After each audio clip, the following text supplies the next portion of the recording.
Кого вы относите к элите Республики Коми? Фамилию назвать? О, это сложно. Не могу назвать. Нет, вы меня застали врасплох. Нет таких. Извините, дальше не знаю. Габрико, что ли? Будкина вот как бы... Не хочу.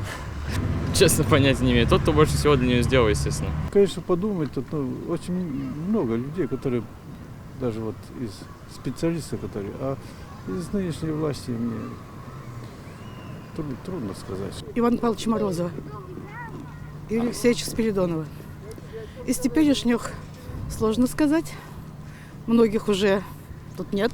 Наверное, новый человек Габриков. Ну, у нас, когда был еще Спиридонов, его можно было. Хороший дядечка был, а сейчас, честно, никого, наверное. Гапликов, наверное.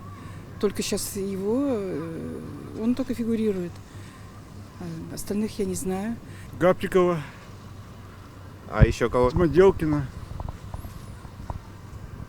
Еще? Дорофееву. Я считаю, элита — это преподаватели в основном. Затруднительно. Народ Республики Коми. Валерия Петровича Маркова. Простого, кто трудится на производстве, а не в чиновничьих кабинетах. Кого? Кто на слуху у вас? Ну, Габриков, Те, кто служат республике, а не вся элита. Ну, наука, может, еще.